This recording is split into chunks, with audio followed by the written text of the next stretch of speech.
académicos e invitados especiales, muy buenas tardes. Me permito declarar abierta la sesión solemne de la corporación, a través de la cual vamos a conmemorar los 128 años de fundación de la Academia Colombiana de Jurisprudencia.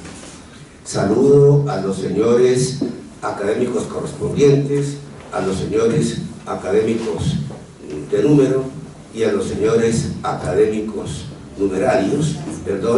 honorarios, al señor académico honorario Rocha, que es el único de los académicos honorarios que está presente, el doctor Cesario Rocha Ochoa. A nombre de todos ustedes, los que acabo de mencionar y a quienes he saludado, saludo también de manera especialísima al señor ministro de Justicia y del Derecho, el doctor Néstor Osuna, quien va a presidir la sesión de hoy y quien va a dialogar con nosotros sobre los temas que le corresponden y le atañen en su condición de ministro de Justicia y del Derecho. Por supuesto, saludo a la familia del académico Darío Echandía, expresidente de la República y maestro de Colombia, quien va a ser homenajeado en la tarde de hoy por parte de la corporación. Está aquí presente Estela de Cardoso Echandía, la esposa de su sobrino, el sobrino del maestro Arturo Cardoso Echandía, médico de profesión, en la casa de Manuel Cardoso Echandía y de Estela, su esposa. Vivió el maestro los últimos 10 años de su vida. Él aquí falleció en la ciudad de Ibagué. Y con el saludo a Estela de Cardoso Echandía lo extiendo a Sergio y a Manuela, sus nietos. También saludo a la familia del académico Fernando Inestrosa. Aquí están presentes Fernando Inestrosa Rey, Marta Inestrosa Rey, hijos del maestro Fernando, y Fernando Inestrosa Solórzano, su nieto.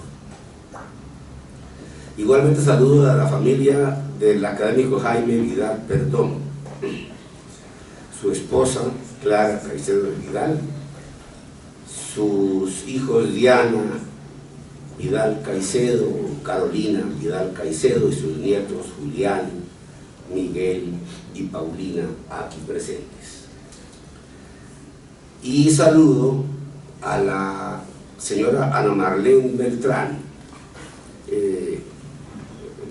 amiga cercana, íntima de Esmeralda Arboleda, de Uribe de Esmeralda Arboleda Cadavid, quien es la académica que también va a ser homenajeada en el día de hoy en esta sesión solemne.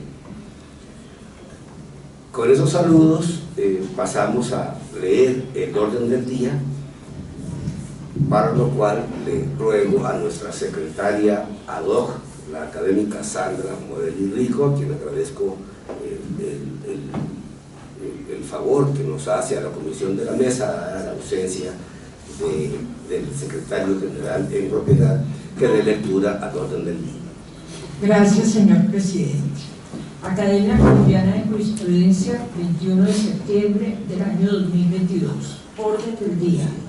Primero, verificación del quórum. Segundo, aprobación del orden del día. Tercero, lectura de comunicaciones. Cuarto, palabras del señor presidente académico Augusto Trujillo. Quinto, intervención del señor ministro de Justicia, doctor Néstor Osuna Patiño. Sexto, homenaje a la memoria de los ilustres académicos Darío Echandía, Fernando Inestrosa, Jaime Vidal Perdomo y Esmeralda Arboleda Cadavid. La señora tesorera académica Lucy Cruz de Quiñones pronunciará las palabras en homenaje a la académica Esmeralda Arboleda Cadavid. El primer vicepresidente Académico Luis Alejandro Bravo pronunciará las palabras. Juan Rafael, perdón. Pronunciará las palabras en homenaje del académico Darío Chandía. El segundo vicepresidente, académico Saúl Sotomonte Sotomonte, pronunciará las palabras en homenaje del académico Fernando Inestrosa, y el presidente de la corporación, doctor académico Augusto Trujillo, pronunciará las palabras en homenaje del académico Jaime Vidal Perdomo. Séptimo, concierto a cargo de los maestros Viviana Barreto Barbosa, soprano, galardonada con el Mangostino de Oro y nominada para el Mono Núñez, y de Juan Pablo Luna Buenaventura, pianista, graduado con Premio de Excelencia de la Universidad Nacional y Magíster de la Texas Christian University, profesor, compositor e investigador. Octavo, vino de honor. Gracias, señora secretaria. Le pregunto a la corporación si aprueba el orden del día leído. Gracias, señores académicos. Continuemos entonces con el orden del día, señora. Tercer punto, lectura de comunicaciones. Colegio Máximo de las Academias de Colombia. Una comunicación remitida por el presidente Germán Pardo Albarracín, dirigida a nuestro presidente académico Augusto Trujillo. Estimado doctor Trujillo, en mi calidad de presidente del Colegio Máximo de las Academias, me permito exaltar su labor como presidente de la Academia Colombiana de Jurisprudencia durante otro año de trabajo en pro de la defensa del Estado Social de Derecho, la promoción del estudio del derecho, de los principios y los valores de la nación, por su participación en los debates sobre la elaboración e interpretación de la normativa y jurisprudencia a través de la investigación científica y la prolífica producción de conocimiento en sus varias publicaciones. Agradezco su invitación a la conmemoración del 128º aniversario, pero presento excusas para participar de manera presencial porque me encuentro en Cartagena en un compromiso como presidente de la Sociedad Colombiana de Ingenieros. Finalmente reitero mis felicitaciones a usted y a la Academia Colombiana de Jurisprudencia. También tenemos una comunicación del académico Cesario Rocha, dirigida al señor presidente de la Academia, doctor Augusto Trujillo Muñoz, presidente de la Academia Colombiana de Jurisprudencia. Señor presidente, al llegar el 23 del presente mes a la cima de 128 años de la corporación, es inevitable que quienes tenemos el honor de ser miembros de esta respetable institución tratemos idealmente de ir hacia el pasado, al memorable instante de su creación, su puesta en marcha y en medio de inmensas dificultades al cumplimiento de sus objetivos esenciales, su desarrollo institucional, logros alcanzados y el indeclinable propósito de ser faro orientador de sus principios y postulados.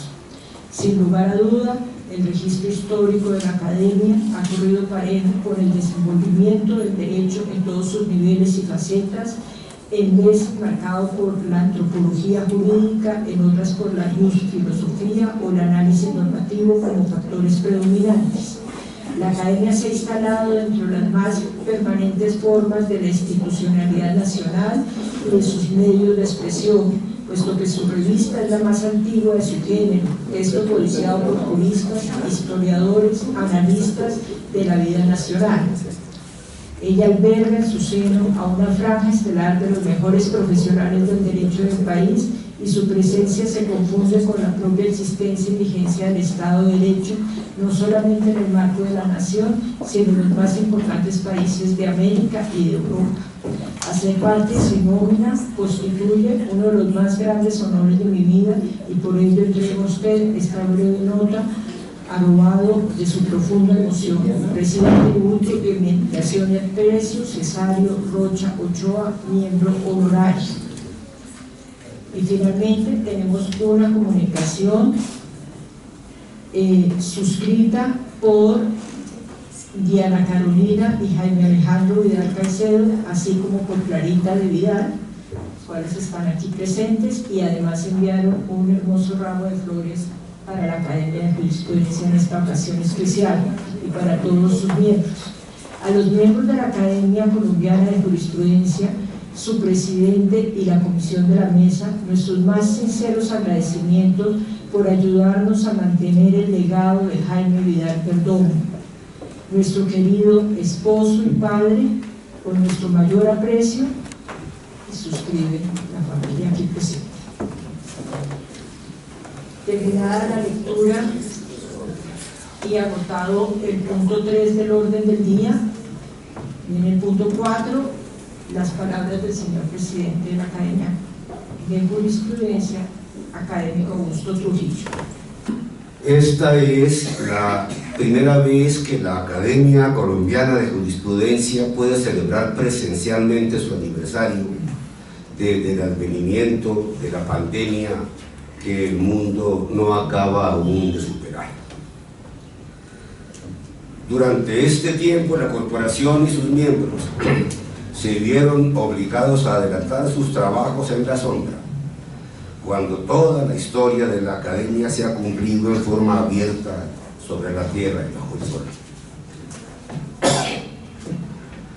Hoy nos honran con su presencia el señor Ministro de Justicia, las familias de 4 ilustres académicos que honraron a la comunidad jurídica y al país a lo largo de su vida,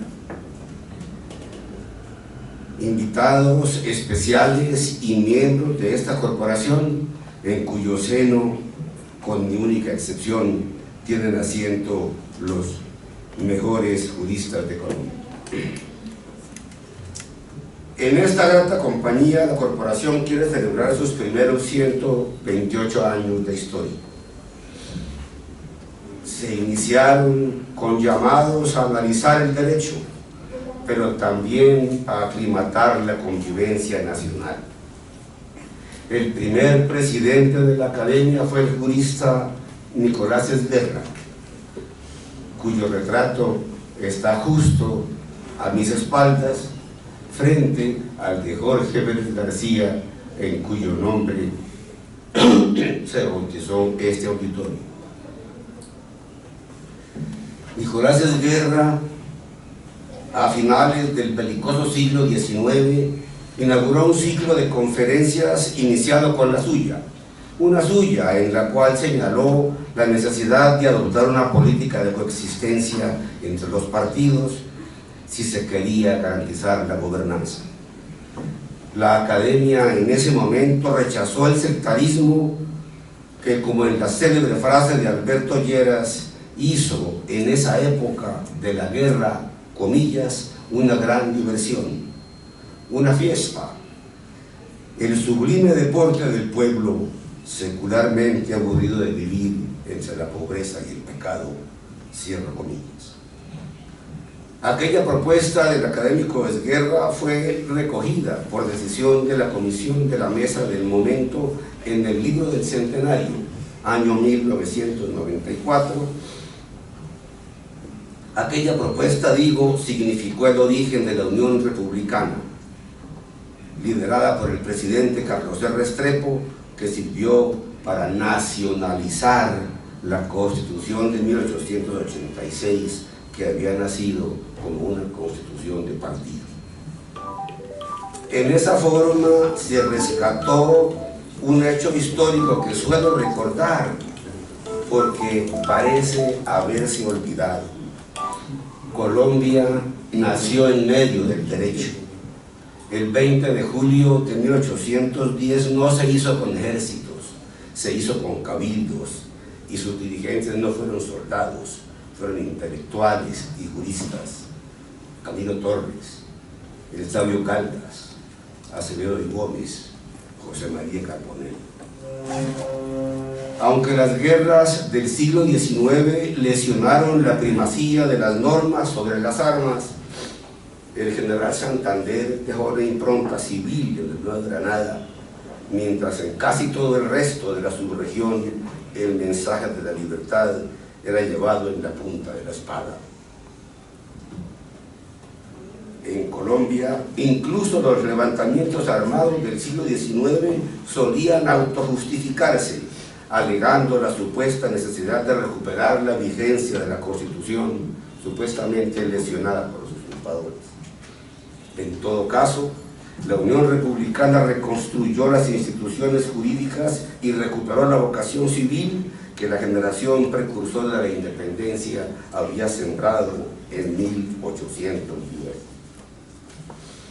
Algo similar, defendiendo de cada situación contextual, hicieron, por ejemplo, los académicos Jorge Soto del Corral, presidente de la corporación frente a la reforma de 1936, que rompió una vértebra de la Carta del 86. Carlos Lleras Restrepo, académico también, como inspirador de la reforma de 1968, y Jaime Vidal Perdomo, como inspirador de la reforma administrativa subsiguiente. Bueno, y la Comisión Echandía de 1975, para nutrir los temas objeto de la que se conoció como Pequeña Constituyente, convocada también por el académico Alfonso López Miquelsen, en ese momento presidente de Colombia. Dicha comisión fue integrada exclusivamente por académicos: Darío Echandía, Jorge Enrique Gutiérrez Sanzola, Carlos Holguín Holguín, Rodrigo Noguera Laborde, César Gómez Estrada y Carlos Restrepo Piedrahíta.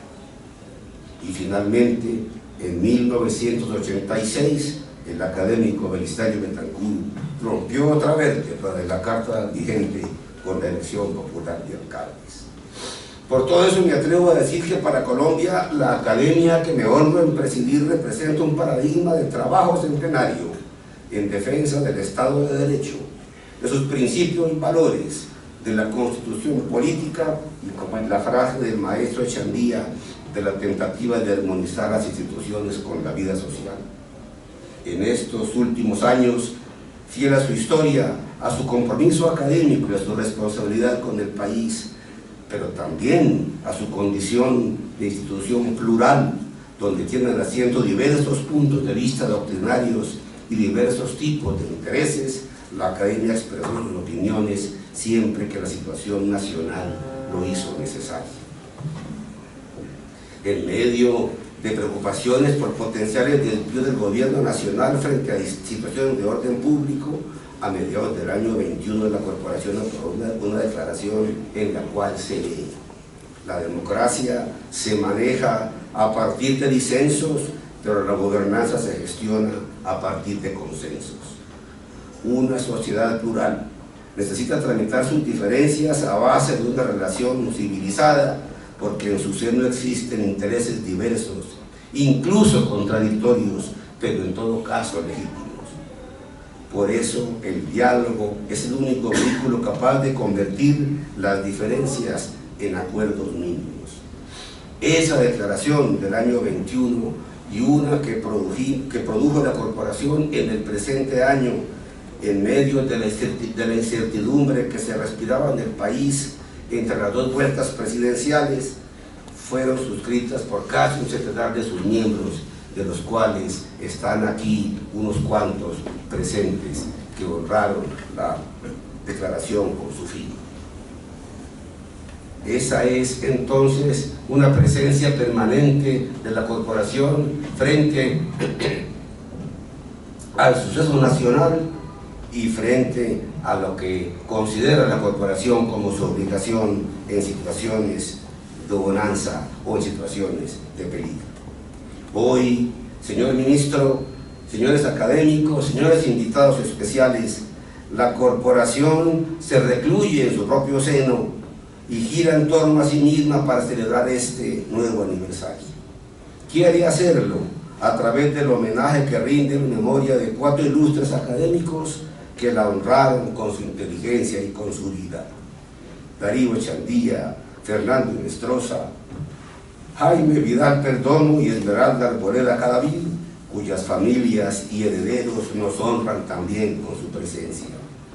Y asimismo, por supuesto, escuchando las palabras y el mensaje de otro jurista ilustre, el señor Ministro de Justicia y del Derecho, Néstor Osuna.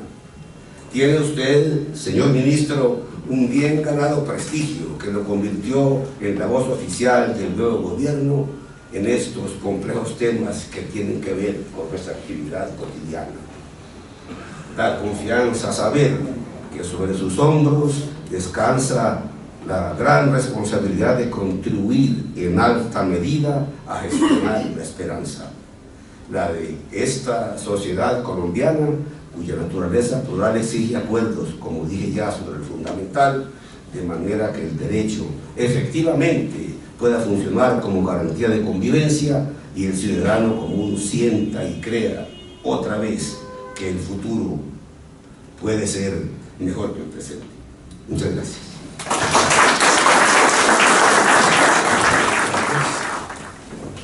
Señor presidente, doctor Augusto Trujillo, señores vicepresidentes, doctores Juan Rafael Bravo, Gonzalo Sotomonte, doctora Lucía Quiñones, querida amiga doctora Sandra Morel, condiscípula de estudios en la universidad y amigos desde entonces, señoras y señores académicos, estoy aquí ante todos ustedes que saben mucho más derecho que yo, pero sobre todo ante dos antiguos profesores míos, así que me siento presentando examen, el doctor Saúl Sotomonte y el doctor Alfonso López Méndez, así que espero al menos sacar un 3,5 en la exposición. Les agradezco enormemente la invitación a esta fecha que sé que es muy especial, un aniversario más, el 128 de la academia que tantas luces le ha dado al derecho colombiano y con la cual toda la sociedad colombiana debe estar justamente agradecida. La reseña que acaba de hacer el señor presidente de contribuciones y de logros de la academia es apenas una modesta reseña de toda la contribución que esta academia ha hecho a la civilidad de nuestra sociedad, a la democracia, al imperio de la ley, al imperio de la Constitución. Así que permítame, señor presidente, decir en esta ocasión, como ciudadano, como colega y también con la dignidad que represento, que la sociedad colombiana reconoce y agradece los esfuerzos de esta academia para tener una sociedad cada vez más justa, un derecho cada vez también más adaptado a las necesidades de nuestra sociedad y que siempre, por lo menos mientras yo esté allí ocupando esa dignidad, la voz de la academia será escuchada de modo enfático, primordial, y sus consejos serán seguidos, y créanme además que estamos ávidos de esas voces y de esos consejos. Quería hacer una reflexión en voz alta frente a ustedes de un tema que no es de las urgencias cotidianas del Ministerio de Justicia. Esas urgencias cotidianas tienen que ver con hacinamiento carcelario, extradiciones, delincuencia, en fin, cosas complejas, pero que creo que es una reflexión muy importante en la que me gustaría que un foro tan importante como esta academia nos ayudara a encontrar luces también. Y es en general el cumplimiento de las sentencias judiciales, pero específicamente unas con las que por mi quehacer profesional habitual estaba un poco más familiarizado, que son las sentencias de la jurisdicción constitucional, de la Corte Constitucional y de los jueces de tutela.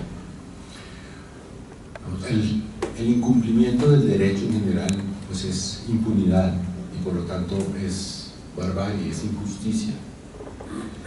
Y el último momento del cumplimiento del derecho pues es el incumplimiento de las sentencias judiciales. Por lo tanto, que las sentencias judiciales no se acaten, no se cumplan, es una muy mala noticia para una sociedad. No vengo a anunciar desastres, creo que la sociedad colombiana en general cumple las sentencias judiciales, la mayor parte de las sentencias se ejecutan y el general también, aunque tenemos una impunidad alta y aunque tenemos sectores de la sociedad muy excluidos incluso del derecho, digamos que amplios sectores de la sociedad cumplen el derecho. Bien, y también es cierto que todos los estados del mundo tienen fenómenos de incumplimiento de sentencias judiciales. No es un fenómeno exclusivo de Colombia que haya fraudes a resoluciones judiciales, un incumplimiento, una impunidad. No es este el único país del mundo en el que una sentencia penal que condena a alguien a pena de prisión se quede sin ejecutar, o una sentencia que ordene el pago de una suma de dinero por indemnización se quede sin pagar. Eso ocurre en todos los países del mundo. Pero si nos concentramos en las sentencias de la Corte Constitucional, tenemos sentencias en procesos de constitucionalidad y sentencias en procesos de tutela. En una indagación que yo venía haciendo antes de que me nombraran en el cargo que ahora ocupo, y ahora pues con colaboración del equipo del ministerio me han seguido colaborando, pues podemos concluir con cierta certeza que las sentencias de constitucionalidad de la Corte Constitucional en general se cumplen. Cuando la Corte Constitucional declara la inexequibilidad o la inconstitucionalidad de una ley, esa ley deja de aplicarse y el Congreso de la República no vuelve a expedir una ley con contenido semejante, los jueces no la vuelven a aplicar, los abogados no la vuelven a invocar, es decir, esas sentencias en general se ejecutan, se cumplen cuando declaran la inconstitucionalidad de una ley. Por supuesto, cuando declaran la constitucionalidad, pues su cumplimiento es más fácil porque no cambia nada en el ordenamiento jurídico. ¿Hay alguna dificultad o algo que podría merecer atención con las sentencias de la Corte Constitucional que establecen o que le envían mensajes al Congreso de la República para que cambien algo la legislación, ya sea mediante el exhorto, que es un llamado de atención, digamos, cómodo, leve, ¿no?, de llamarle la atención para que modifique una ley que tiene algún problema de constitucionalidad o para que la adapte de mejor modo a la Constitución, o mediante esos otros llamados de atención que sí tienen término de vencimiento. Le doy 2 años de plazo para que expida una ley que mejore la situación del problema de que se trate, y si vence el término, entonces la sentencia reemplazará el texto de esa ley que ya devendría inaplicable. Esas sentencias de exhortos no tienen efectos, digamos, notables en el Congreso de la República. Es cierto que al Congreso de la República nadie lo puede obligar a legislar, pero digamos, un exhorto de la Corte Constitucional pues podría activar la iniciativa del Congreso de la República para adaptar la legislación a la situación que la Corte ha encontrado deficitaria en materia constitucional, y eso muchas veces no ocurre. Entonces, digamos, uno podría decir, esa estrategia de sentencias con exhortos simples al legislador parece fallida, porque el legislador no está dispuesto a escucharlas y a cambiar la legislación. La otra estrategia, la del exhorto con plazo de vencimiento, pues normalmente activa las alarmas de un cierto activismo judicial excesivo y de una corte que puede estar asumiendo algunas atribuciones que no le corresponden, pero en algunos casos, recuerdo desde aquí tenía una pequeña reseña de casos en los que se lograron cambios legislativos por esa situación, como sistema de financiación de vivienda con crédito hipotecario, matrimonio entre personas del mismo sexo, bueno, y otra lista más larga que omito mencionarles.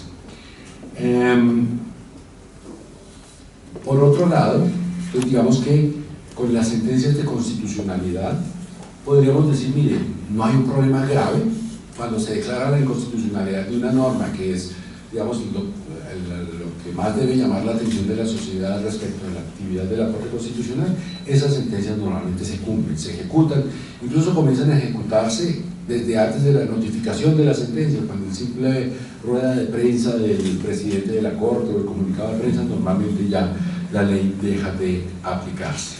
Bien. Con las sentencias de tutela, la cosa se complica un poco más. Las sentencias de tutela de la Corte Constitucional normalmente se cumplen. Cuando la Corte Constitucional selecciona un caso, y el número de casos que la Corte selecciona respecto al total que llegan es realmente pequeño, no llega al 1%, y falla ese caso, pues esa sentencia se cumple. Pero, y esta es una muy mala noticia para la sociedad colombiana, que confía tanto en la acción de tutela, con las sentencias de los jueces ordinarios, los jueces de instancia, sea de primera o de segunda instancia, en tutela tenemos un muy grave problema de incumplimiento de las sentencias. Cuando digo un muy grave problema, me estoy refiriendo a que, por ejemplo, en el año 2018, el 45% de las sentencias de tutela no se cumplió y dio origen a iniciar un incidente de desacato. En el año 2019 subió al 51%, en los años 20 el porcentaje bajó, supongo que la pandemia tiene algo que ver en ese déficit, pero en el año 2021 la cifra de nuevo supera el 50%. La mitad de las sentencias de tutela que conceden la protección de derecho no se están cumpliendo. Eso es muy grave, queridas y queridos colegas, porque eso sí es romper la esperanza de la sociedad en la protección de sus derechos. Y para ello, el ordenamiento jurídico tiene la figura del incidente de desacato. El incidente de desacato fue diseñado en el año 91, en ese decreto ley, que es el procedimiento de tutela, de un modo muy sencillo, como todo ese decreto, probablemente porque ese decreto se expidió cuando no se había presentado la primera acción de tutela en Colombia y no se sabía que esto se iba a volver una herramienta de utilización masiva por la sociedad colombiana, y por lo tanto es un procedimiento que se pensó como algo absolutamente casi que exótico. O sea, ese legislador del año 91 debió pensar que era improbable que una autoridad o que un particular vencido en un proceso de tutela incumpliera la sentencia. No se pudo imaginar que iba a haber empresas, entidades públicas que iban a tener como estrategia incumplir las sentencias de tutela y esperarse a ver si en el incidente de desacato podrían resolver la situación de algún modo. Entonces el incidente de desacato es una figura muy pequeña, es una figura que habla de que el juez puede tomar medidas adicionales que tal vez con una gran iniciativa judicial podrían llegar a rumbos no vistos hasta ahora, pero en eso los jueces han sido bastante prudentes, y habla de un arresto o penas de arresto sucesivas de hasta 6 meses y multas de hasta 20 salarios mínimos. Ya hemos visto que lo que se usa son sanciones de arresto de 3 días y multas a veces de un salario, de 5 salarios, de 10 salarios. Supongo que un arresto de 3 días será molesto para la persona arrestada. Nunca estaba arrestado, toco madera, espero que ahora no me vaya a tocar. Pero el problema no es el arresto, el problema es que la sentencia sigue sin cumplirse. Entonces, digamos que yo sí quisiera luces sobre qué podemos hacer para que las sentencias de tutela se cumplan. No sé si lo que se debería cometer es una reforma legislativa del incidente de desacato por una figura más ambiciosa, una figura de un trámite de ejecución de sentencias, o si traemos del mundo anglosajón la idea del daño punitivo para que el que no cumpla una sentencia de tutela pague lo que le duela realmente, o si activamos la vía penal de fraude a resolución judicial siempre que haya el incumplimiento de una tutela. Pero, queridas y queridos colegas, ahí tenemos un problema grave. Las sentencias de instancia de tutela, en más de la mitad, no se están cumpliendo. Y yo creo que ya lo vemos a veces en la prensa, ¿no? las personas dicen, no, interpuse la tutela para el medicamento y me la gané, tengo la sentencia en la casa, el medicamento no ha llegado, pero tengo la sentencia, y sigue sin llegar el medicamento y el paciente se murió, pero tenía la sentencia y el medicamento nunca llegó. Esa desinstitucionalización de lo más sagrado que tiene la institucionalidad colombiana, que es el Poder Judicial, es muy grave, porque la próxima vez, el próximo paciente va a ir a robarse el medicamento de la farmacia. Y eso es una mala noticia para todos. Entonces, ahí, si lográramos que las sentencias de tutela se cumplieran, probablemente tendríamos un índice o un foco de violencia, de inconformidad menor al que tenemos. Pero bien, yo no quiero alargarme hoy, he visto que tenemos un orden del día extenso, mucho más interesante que esta sentencia, y entonces quisiera terminar con un tipo de sentencias de la Corte Constitucional que son, a los de mi generación nos sorprendió. Cuando ya éramos abogados, querida doctora Sandra, comenzaron estas sentencias que se llamaban inicialmente estado de cosas inconstitucional. A la generación de mis maestros nos llegó esto cuando ya estaban, puedo decir, cercanos a la jubilación, sin ganarme aquí el odio de la audiencia. ¿Qué es esto? Unas sentencias que inicialmente hacía solo la Corte Constitucional, ahora también las hace el Consejo de Estado, la Corte Suprema también se ha animado algunas, incluso algunos magistrados de tribunal, y ahora se las suele llamar más bien sentencias estructurales, para no utilizar esa expresión un tanto fuerte de estado de cosas inconstitucional, en las que la Corte, cuando aprecia que hay una vulneración generalizada, masiva, prolongada de derechos fundamentales que afecta de modo grave a un grupo social y que no hay una respuesta institucional suficiente para enfrentar ese problema, pensemos cárceles, cosa que ahora me toca a mí ver todos los días, problemas de salud, desplazamiento por razón de la violencia, en el que la Corte constata eso, que tenemos un grave problema deficitario en derechos humanos y que todas las autoridades comprometidas con eso están mirando hacia otro lado. Eso es, digamos, en términos no técnicos, lo que aprecia la Corte, y entonces resuelve, intentar resolver el problema diseñando políticas públicas o ordenando a las autoridades a que diseñen las políticas públicas que no se habían diseñado hasta entonces. Y que se trata entonces de sentencias de muy largo aliento, de sentencias muy ambiciosas. Pensemos sentencias que ordenaban, como una sentencia del año 2008, 2007, pero no recuerdo de memoria, que ordenaba unificar el plan de beneficios en salud de las personas que estábamos en el régimen contributivo con las personas que estaban en el régimen subsidiado, una sentencia que costaba en esa época una orden, pues era una sola de las muchas órdenes de la sentencia, costaba varios billones de pesos. Eso, no sé, frente a eso uno no puede decir se ejecutó o no se ejecutó, es una cosa de largo aliento, pero no era lo único que ordenaba, por ejemplo, que lo que en esa época se llamaba el POS, el Plan Obligatorio de Servicios, el listado de prestaciones que uno tiene como afiliado, se actualizara periódicamente. Pues eso quiere decir que la sentencia va a durar ejecutándose el resto de la vida, porque cada cierto periodo de tiempo, en cumplimiento de la sentencia, hay que actualizar ese plan de beneficios. O la sentencia, o las sucesivas sentencias sobre cárceles, en las que se ordena, pues, diseñar políticas para superar el estado de hacinamiento penitenciario. ¿Se cumple eso? ¿No se cumple? ¿Son canto a la bandera? ¿Son la mejor idea de la cultura jurídica colombiana? Hay una amplia controversia que no vamos a abordar a partir de esta charla del día de hoy sobre la legitimidad, la justificación, incluso hasta la legalidad de este tipo de sentencias que son controversiales, que a la misma Corte a veces la agobian porque son sentencias que luego tardan 10, 15, 20 años ejecutando y haciendo el seguimiento, y los magistrados ya no dan abasto haciendo audiencias, mirando qué tanto se han cumplido sus órdenes sobre desplazamiento forzado, sobre hacinamiento penitenciario, sobre salud, sobre niños desnutridos en la Guajira, en fin, sobre problemas graves de derechos humanos.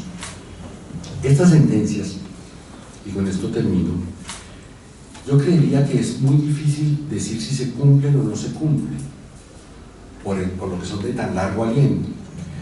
porque si las pensamos como sentencias a partir de las cuales se diseñan o se ponen en ejecución políticas públicas, pues las políticas públicas no se cumplen o no se cumplen como blanco o negro, sino que está la posibilidad de la gradualidad. Mire, esta política pública resolvió en un 25% el problema que quería solucionar, luego la política pública no fue la más inteligente, pero algo sirvió, o resolvió el problema en un 70%, no era perfecta, no era milagrosa, pero es una política pública que va bien encaminada. Bueno, eso mismo podríamos decir con estas sentencias, ¿no? ¿En qué medida han logrado, van logrando, han mejorado la situación, han abierto vías de diálogo que antes no existían? Pero algo que me ha llamado especialmente la atención es que estas sentencias tienen un efecto simbólico muy importante. Hacer que sectores de la sociedad que se sentían tradicionalmente excluidos y marginados, en mi gobierno diríamos los nadies y las nadies, sectores de la sociedad que tradicionalmente se han sentido marginados, se sientan incluidos, sientan que su voz puede ser escuchada. Personas desplazadas por la violencia que tuvieron que dejarlo todo una noche y salir corriendo con las 3 cosas que alcanzaron a empacar en una maleta, sientan que el Estado los va a escuchar y a lo mejor lo que va a hacer por ellos no es mucho, o es poquito a poco, lentamente, pero su voz será tenida en cuenta. Personas privadas de libertad que pueden participar en una asamblea para pedir, no sé qué, adelanten el horario del almuerzo de las 2 de la tarde a la 1 de la tarde. Sienten que hubo un juez, la Corte Constitucional, que activó eso y que se pudo lograr. Es decir, sienten ciudadanía, y eso creo que es importante, más allá de las enormes críticas por el activismo judicial, por el costo económico de estas sentencias, por la invasión de atribuciones de otras autoridades, pero creo que en eso puede ser una buena idea. Y permítame que termine con un ejemplo de algo que vi hace algunos años con ocasión de la sentencia sobre desplazamiento forzoso, la sentencia T25 del año 2004, que se sigue cumpliendo. O sea, han pasado, ya vamos para 20 años, 18 años, perdón, sí, ya vamos para 20 años, 18 años de expedida esa sentencia y todavía no se ha terminado de cumplir. Los pobres magistrados de la Corte que llevan tantos años heredando una sentencia que fue expedida en el año 2004 y que les corresponde seguir ejecutando. Pero esa sentencia estableció que se celebrarían audiencias en la Corte para escuchar a grupos de desplazados. Yo recuerdo que llegó la noticia a un grupo de desplazados en el sur de Bolívar de que los iban a escuchar en la Corte Constitucional. Entonces, claro, la gente, esa gente es muy seria, allá no se puede ir a hablar como hablamos nosotros, allá toca ponerse corbata. ¿Quién tiene aquí corbata? Toca ir a Bogotá. ¿Cómo pagamos el viaje a Bogotá? ¿Quién va a ir? Vayamos a la alcaldía a ver si nos facilitan un abogado que nos diga qué es lo que hay que hacer. Bueno, se comenzaron a organizar que alguien en España un abogado, que vengan, bueno, no, que si quieren que vengan ellos, pues bueno, las mejores galas para ir a la Corte Constitucional. Y bueno, ¿a qué me refiero? Esa orden crea un tejido social, una iniciativa. Tenemos que organizarnos para ir a la Corte a hablar. Bueno, un ejemplo que yo conocí, esa gente que se organizó inicialmente para venir a la Corte Constitucional a expresar sus inquietudes sobre un cuestionario que seguramente no entendían muy bien, que les había enviado la Corte Constitucional, logró financiación para venir a Bogotá. Y al venir a Bogotá le contó esa historia a alguien, y ese alguien era de un organismo de cooperación internacional. Yo les podría financiar un proyecto productivo. Y entonces comenzaron a organizarse, ya no para venir a la Corte Constitucional, sino para crear empresa, con ayuda. Es decir, a partir de eso se crea un tejido social que antes no existía. O sea, una cosa simbólica, me van a escuchar en la Corte Constitucional, pasa a tener efectos materiales importantes, ¿sí? Crearon una empresa, se comenzaron a sentir mejor y comenzaron a vivir mejor. Eso probablemente la Corte no lo había sospechado, ¿sí? Pero, querido ex magistrado Rojas, fíjese los efectos tan buenos que para ese grupo humano tuvo que lo convocaran en una audiencia en la Corte Constitucional, algo que nosotros en el mundo de los abogados podemos ver como algo casi que de rutina, o pues es honroso que a uno lo convoquen en la Corte Constitucional, pero que es algo que pues sí forma parte del quehacer profesional. Para esta gente les cambió la vida. Entonces quería terminar como con eso, desde el derecho, a veces con medidas un poquito audaces pero sencillas, le podemos cambiar la vida a la gente para bien. Y esta academia yo creo que lo ha hecho muchas veces. Y por eso me siento tan orgulloso de estar frente a ustedes y decirles, sigámoslo haciendo, con inventos pequeñitos, pero comprometidos con la población, podemos lograr que a alguien le cambie la vida para bien. Eso es lo maravilloso que tiene el derecho, lo maravilloso que tiene la justicia, y seguramente aquello que nos tiene reunidos a todos aquí esta tarde y que ha hecho que yo acepte un cargo que nunca me había imaginado que iba a ocupar y que es complicadísimo por los temas que ustedes ya saben y que el doctor Gómez Méndez también padeció en tiempos recientes, y que es, lamentablemente el ministro de Justicia no inaugura ni casas, ni avenidas, ni nada. Lo más que puede inaugurar es una cárcel, cosa que no tiene ningún glamour. En cambio se tiene que resolver todos los días problemas pues, de criminalidad, de cosas pues, complejas de nuestra sociedad, pero yo creo que lo hacemos por eso, lo mismo que el oficio de magistrado de juez, que aquí veo a varios ilustres magistrados y jueces, el oficio del profesor, el del jurista, el del litigante, que probablemente es el oficio más bello del mundo, para hacerle a la gente la vida un poquito mejor. Y eso justifica esta reunión y nuestra existencia y la paciencia que ustedes han tenido conmigo al escucharme. Muchas gracias.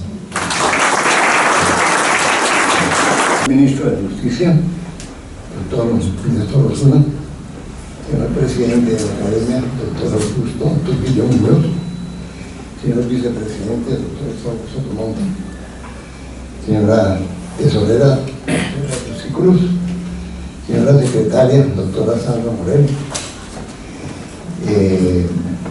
respetadas académicos y académicos, señores invitados especiales, la familia del doctor Darío Echandía, la familia del doctor Inestrosa, el doctor Jaime Vidal Perdón,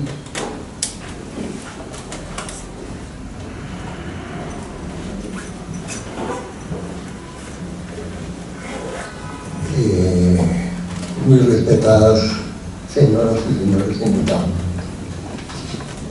a participar en la inauguración de la sala de juntas de la Academia Colombiana de Jurisprudencia, que llevará el nombre de Darío Echandía.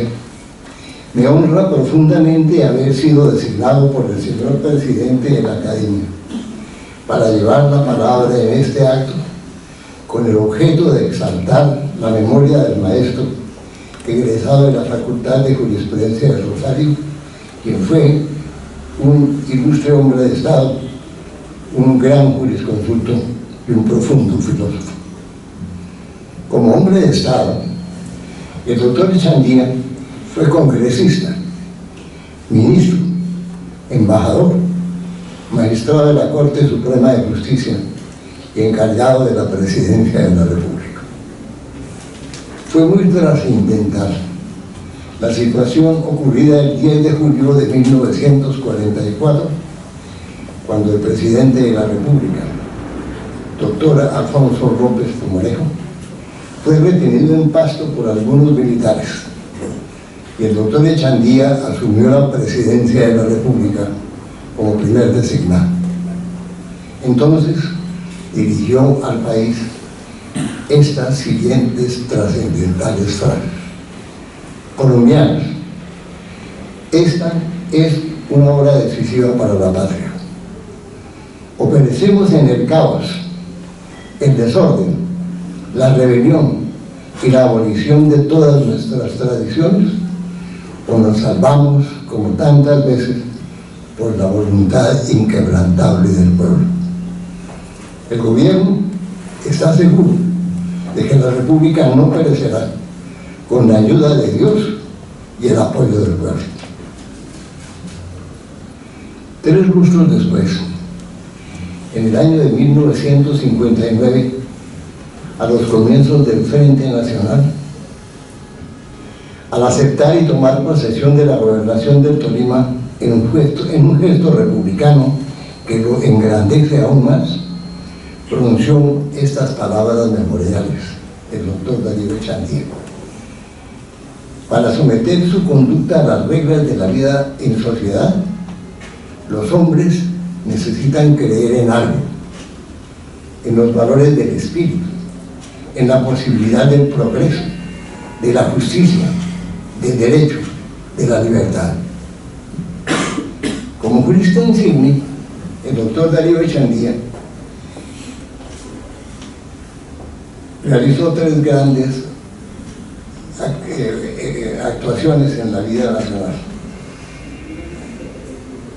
Varias tesis fueron defendidas por él en sus intervenciones como parlamentario, ministro y magistrado, referentes a la propiedad privada, al orden público económico y a la interpretación de la ley.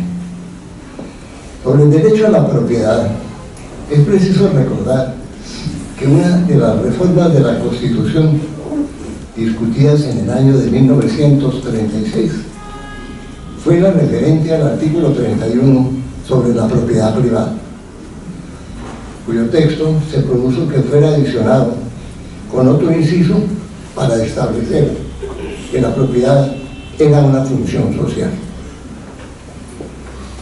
Esta proposición se inspiraba en una teoría del profesor francés Léon Digui, quien enseñaba que la propiedad no confería derechos a su titular, sino solamente obligaciones.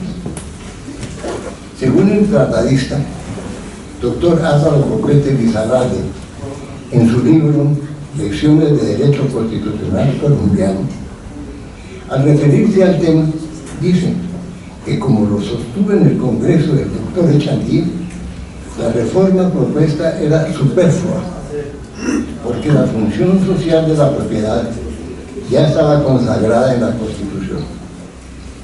Dice al respecto el doctor Copete en su libro.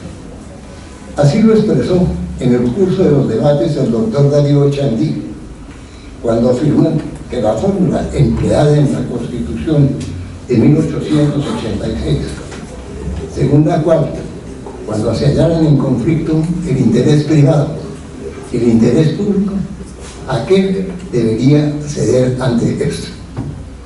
Esa forma sintetizaba mejor la idea de los reformadores del año 36. La existencia de estos antecedentes, unida a la presencia en el texto constitucional de las dos expresiones, derecho y función social, han conducido finalmente a la conclusión, sostenida por la mayor parte de los constitucionalistas, de que en el derecho constitucional colombiano la propiedad es un derecho que tiene una función social. En relación con el orden público económico, el académico doctor Guillermo González Chávez, en su discurso en homenaje de la Academia Colombiana de Jurisprudencia al doctor Darío Echandía, el 23 de septiembre de 1975, durante la conmemoración de la fundación de la Academia, como lo hacemos hoy, expuso lo siguiente: la sagacidad política y la sabiduría jurídica del doctor Echandía se movían además en otras direcciones. Libró tenaz lucha por hacer comprender que el orden público no solo se podía perturbar por cuartelazos o corazonadas, sino también por problemas de carácter social y económico. Esta idea del doctor Echandía, expuesta desde 1944, poco a poco fue madurando hasta convertirse en el artículo 122 de la Constitución, aprobado en la reforma de 1968, actualmente vigente en su esencia en el artículo 215 sobre estado de emergencia social, económica y ecológica. Respecto de la interpretación de la ley, el pensamiento del doctor Echandía era particularmente profundo y brillante. Al respecto, se cita el siguiente texto: lo que al intérprete le corresponde hacer no es averiguar la supuesta intención del legislador, sino desentrañar o desarrollar el sentido de las ideas contenidas en el texto y construir con ellas un sistema que quien hizo el texto posiblemente no imaginó. Así es la vida del derecho. Los textos del Código Civil, redactados a mediados del siglo XIX, regulan hoy relaciones jurídicas necesarias para el funcionamiento de un universo transformado por la tecnología moderna.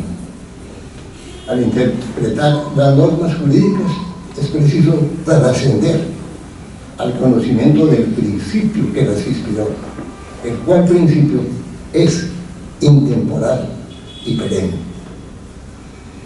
También es preciso destacar la importancia del doctor Echandía como filósofo. En los meses de septiembre y octubre de 1973, el maestro Echandía dictó un ciclo de conferencias en el aula máxima del Colegio Mayor de Nuestra Señora del Rosario, titulado De Hegel a Marx, en el cual desarrolló un tema muy profundo sobre cómo el método dialéctico que lleva de la tesis a la antítesis y de esta a la síntesis puede conducir al idealismo absoluto de Hegel, que identifica la idea con la realidad, o al practicismo revolucionario de Marx, para quien lo importante no es conocer el mundo, sino transformarlo. Sobre la filosofía de Hegel expuso el doctor Echandía. ¿Cómo explica el mundo Hegel? Un filósofo es un hombre que explica la totalidad del mundo, los primeros principios y las últimas causas. ¿De dónde resulta el mundo? El mundo es el pensamiento, concluyó Hegel. Y sobre Marx dijo lo siguiente en esas conferencias el doctor Echandía.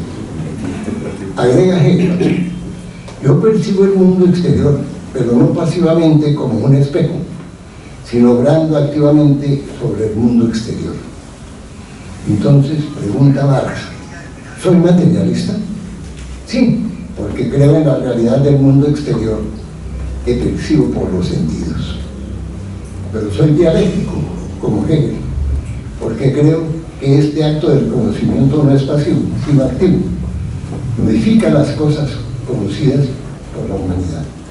En resumen, el hombre no conoce por conocer. No es cierto que sea un espejo, sino que obra inmediatamente en él. Así razonaba Marx, concluyó el maestro Echandía. Para finalizar, me permito repetir las frases referidas al doctor Echandía, del presidente de la República, doctor Alfonso López Michelsen, en el año de 1975, cuando la Academia le rindió un homenaje al maestro. Dijo el señor presidente de él: varón esclarecido, honra y pres de Colombia, jurista eminentísimo, patriota de eximias y superiores calidades. Fue una merecida exaltación del maestro. Sobre el título de maestro, dijo Monseñor José Vicente Castro Silva, ilustre rector del Rosario, en memorable ocasión: este nombre vale como una voz de aclamación, panegírico habitual, que se condensa en 3 sílabas gravemente sonoras. Muchas gracias.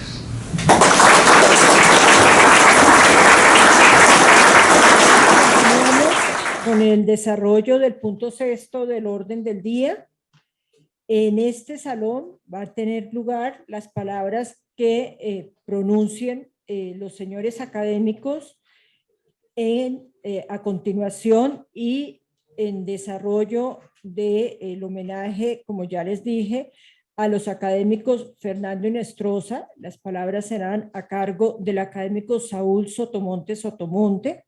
Con posterioridad, la académica Lucy Cruz de Quiñones pronunciará las palabras en homenaje de la académica Esmeralda Arboleda Cadavid, y finalmente el académico Augusto Trujillo, presidente de la academia, pronunciará las palabras en homenaje al académico Jaime Vidal Perdomo. Todas estas 3 intervenciones tendrán lugar en este salón. Muchas gracias. Doctor Saúl. Buenas noches nuevamente. Saludo especial al señor presidente de la academia, señor vicepresidente, demás académicos, invitados especiales y de manera muy especial a la familia del doctor Inestrosa, del maestro Darío Chandía, del doctor Jaime Vidal Perdomo y a la doctora Esmeralda Arboleda Uribe. No es fácil ocuparse de la figura del gran maestro Fernando Inestrosa, un hombre superior, indudablemente. Señor Trujillo, Augusto Trujillo, presidente de la Academia Colombiana de Jurisprudencia, usted me ha dispensado un gran honor al comisionarme para dirigirme a los presentes en este acto de reconocimiento a uno de los juristas más grandes que ha tenido el país.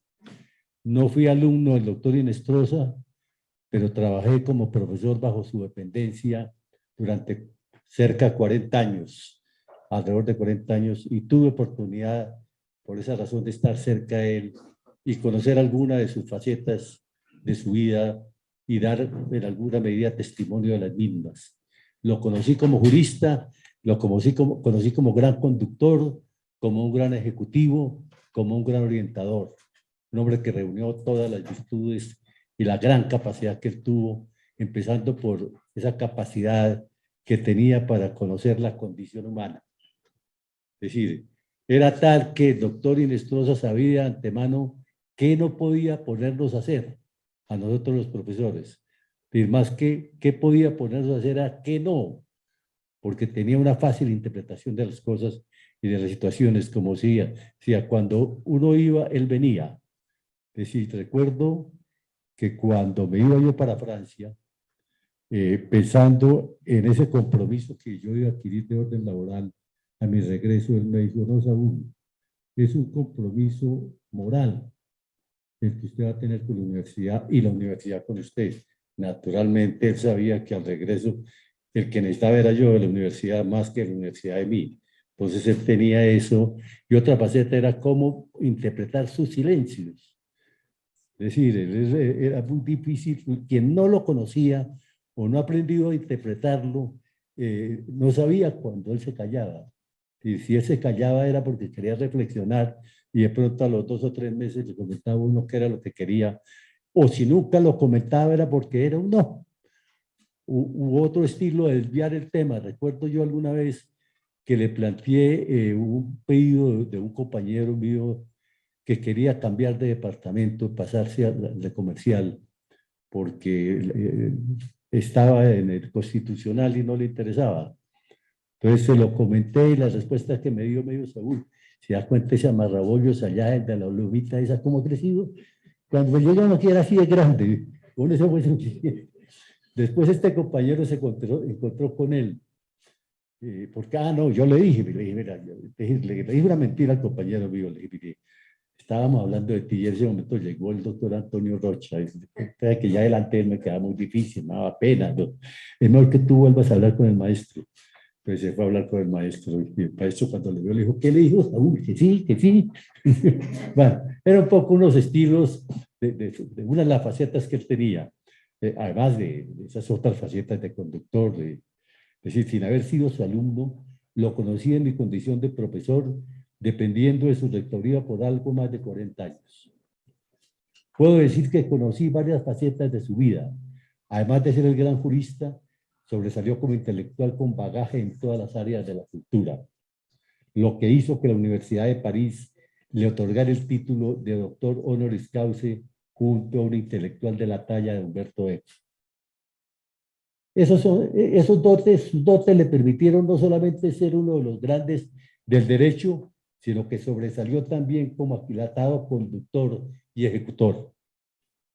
Habiendo posicionado a nivel nacional e internacional la Universidad Externada de Colombia, estableció por primera vez en el país la carrera profesoral y un sistema de perfeccionamiento de los profesores en el exterior, y asimismo concibió e inició la construcción de gran parte de las modernas instalaciones con que cuenta hoy la universidad.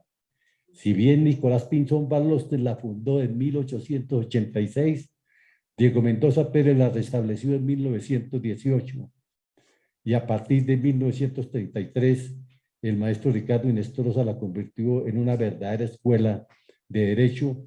Fue el doctor Fernando Inestrosa quien con su acertada conducción y manejo a partir de 1963, cuando yo estaba en primero de carrera, la condujo al sitial en donde por todos hoy es reconocido.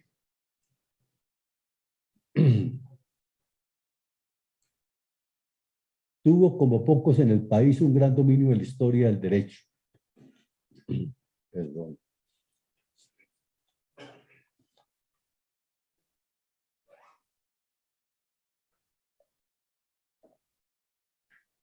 Sin embargo, lo anterior, dado el sentido de este evento, considero primordial ocuparme de la condición de gran jurista que tuvo el maestro Fernando Inestrosa, lo que le permitió, entre las varias realizaciones, las siguientes. Primero, tuvo como pocos en el país un gran dominio de la historia del derecho, lo que lo aquilató como un gran erudito. Era realmente toda una melodía estarlo escuchando él en sus conferencias sobre historia del derecho, de las pocas personas realmente autorizadas en este campo en el país. Es decir, obvio, estaban incluidos de por medio los paréntesis que él hacía en media hora y a veces hasta de más de una hora, pero enriquecía perfectamente. Es decir, eso le dio una gran dimensión a los estudios de derecho dentro de la universidad.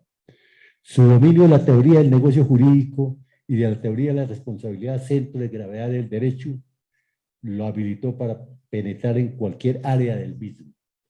Es decir, realmente él se situó en la parte vertebral del derecho. El profesor Gabriel Escobar Sanín decía que era otro gran privatista, que emulaba con él. Decía, lo fundamental del derecho es la responsabilidad, lo demás es mecánica popular. Y tal vez los mayores recuerdan de qué se trataba la mecánica popular, y eso es una realidad, hasta el punto que el doctor Fernando podía incursionar en cualquier área del derecho. Yo tuve una experiencia personal, o que me contaron, por aquel entonces, el secretario jurídico, el director jurídico de la flota mercantile colombiana, había compartido conmigo estadía en Europa, y me contaba, ya siendo director jurídico, la junta directiva de la flota decidió que se le pidiera un concepto al doctor Inestrosa sobre un tema de derecho marítimo. Entonces este amigo me decía, cuando a mí me dijeron consultar al doctor Inestrosa, yo concluí, lo único que debe saber de ese doctor Inestrosa es que hay barcos. No, le dieron toda la información y aún al mes entregó un concepto, me decía, como si toda su vida no hubiera hecho otra cosa que trabajar en la temática de derecho marítimo. ¿Qué aconteció? Y yo le decía, es porque él domina el criterio jurídico, porque él domina el tema de la responsabilidad, que es lo fundamental. Y quien domina el tema de la responsabilidad se mueve en cualquier área, no necesita sino la materia prima, es decir, la norma y los hechos. Por lo demás, ya la construcción jurídica la tiene en la cabeza. Y esa fue una de las grandes virtudes que tuvo el doctor Inestrosa, inigualables. ¿Ya? Como jurista, catedrático, magistrado, ministro, embajador, se propuso modernizar el derecho en el país. Él tenía un concepto de la modernidad y lo explicaba muy bien, a diferencia del modernismo, porque decía, el modernismo es el eslobismo de lo que está de moda. La modernidad es lo que se necesita cambiar. Y por eso hizo tantos cambios. Tenía esa idea de la modernidad, y así como impulsó importantes reformas en el derecho de familia. Es decir, en ese campo, cuando fue ministro y aún antes, desde sus jurisprudencias que auspició de la Corte Suprema cuando fue magistrado, avanzó en temas tan importantes de derecho de familia, se adelantó a los tiempos presentes en donde tanto se habla del nuevo derecho. Él ya había trabajado en extenso en estos campos. En los procedimientos y en el derecho comercial, recordemos que como ministro de Justicia adelantó dos grandes reformas, fundamentalmente. El procedimiento civil lo actualizó y el Código de Comercio. Integró una comisión de juristas para la redacción del Código de Comercio, los mejores profesores del país en la materia, de la Universidad del Rosario, de la Javeriana, de la Nacional, de la Libre, de la Bolivariana. y particularmente el externado en mis profesores. Y eso representa un paso, representó para el país un gran avance. Aquí recuerdo yo una obra de un historiador americano que se llama La modernización de Colombia. Yo tal vez en otra oportunidad lo había referido. Y ese historiador es una publicación que hizo la Universidad de Antioquia, auspiciada por la Nacional. Él hace un recorrido del país desde el año 86 hasta el año 63 para situar allí la modernización del país. Y realmente, ¿en qué consistió la modernización? Según este análisis, con fuentes. El país hasta ese momento era un país que se batía en las guerras civiles de un mes a otro. Era un país pastoril, con una estructura totalmente feudal. El orgullo de las familias pudientes era que sus hijos estudiaran francés porque era el lenguaje de la diplomacia, y que estudiaran derecho porque era un adorno familiar, ser abogado, pero no más. Entonces vino la comercialización del café, la comercialización internacional, inició la explotación minera en Antioquia, vinieron los dólares del Canal de Panamá, y eso creó una nueva clase empresarial en el país, fijada fundamentalmente en Antioquia. Entonces ya esta gente no mandaba a sus hijos a estudiar francés, sino a estudiar inglés, a estudiar ingenierías, a estudiar comienzos de lo que hoy llamamos administración de empresas. Se creó una nueva élite en el país, porque antes, contaba este autor que como un americano vino a Colombia a buscar hacer negocios en esos años y se regresó aburrido. ¿Por qué? Porque yo duré 2 años aprendiendo español y llego yo a Santa Fe de Bogotá a hablar con la clase dirigente del mundo de los negocios y me hablan así en francés. Yo realmente no, porque no había ese ambiente. En cambio, esta nueva clase, pues ya vino una nueva clase que empezó a gobernar el país, a participar en el gobierno del país desde los comienzos del siglo XX. Empezaron grandes obras públicas, empezando cambios legislativos. Tanto que, por ejemplo, la visión Kemmerer, que todos sabemos, ilustró y ayudó en la reestructuración de la Contraloría General de la República, la creación de la Superintendencia Bancaria. Bajo ese modelo luego se creó en el 29 la de sociedades, que empezó a funcionar en el 39. Se empezaron las primeras organizaciones sindicalistas del país, cosa muy importante. Primeras normas en materia, que después se llamaron materia de derecho laboral, y de forma aislada se iban dictando normas en derecho comercial, pero no había un cuerpo de código de comercio realmente actualizado, moderno. El país en eso estaba retrasado. Es decir, el país estaba retrasado, había que modernizar la legislación mercantil colombiana. Y por lo que se tenía era un viejo código copiado de Panamá, que se llamaba Código de Comercio Terrestre. Yo no sé si ustedes conmigo se acuerden. O sea, el doctor Inestrosa, con ese sentido de la modernidad, integró esas comisiones, y particularmente la Comisión del Código de Comercio, que modernizó el régimen mercantil del país. Hoy hay que actualizarlo. ¿Hay que actualizarlo por qué? Porque la normatividad mercantil es la normatividad que guarda el sentido de la modernidad. Es el campo o el área del derecho donde más avanzan y se necesitan los cambios, las transformaciones, las innovaciones. Y el país logró en ese momento una modernización, y eso se debió fundamentalmente al doctor Fernando Inestrosa, del cual estamos en deuda. En la docencia no solamente enseñó el derecho, sino que también nos enseñó a enseñarlo y a respetarlo. ¿Ah? Decía, es un gran conductor. Él nos enseñó hasta estética, decir, sin decirnos que nos estaba enseñando la estética, nos enseñó maneras sin decirnos. El solo hecho cómo se vestía, cómo se presentaba, cómo gesticulaba, eso como se diría en tiempos antiguos, ese don de gentes que mantenía él esa cordura. Eso lo transmitía también al cuerpo profesoral y a los estudiantes sin estarlo diciendo. Quizá no con la que ortodoxia de Monseñor, que cuentan de Monseñor Carrasquilla en la antigua Universidad del Rosario, pero él sin decirlo lo hacía, digamos. Era un ejemplo en todo sentido. Ahora, ¿por qué este salón se llama Fernando Inestrosa? Porque cuando la doctora Sandra Morelli nos relató en alguna sesión de la academia de cómo se había llegado a este comodato de esta instalación. Entonces nos comentó, dijo, no, esto se debió al doctor Fernando Inestrosa, porque él como ministro, porque un decreto le asignó una sede en la parte del Palacio de Justicia a la Academia de Jurisprudencia, pero nunca le dieron esa sede.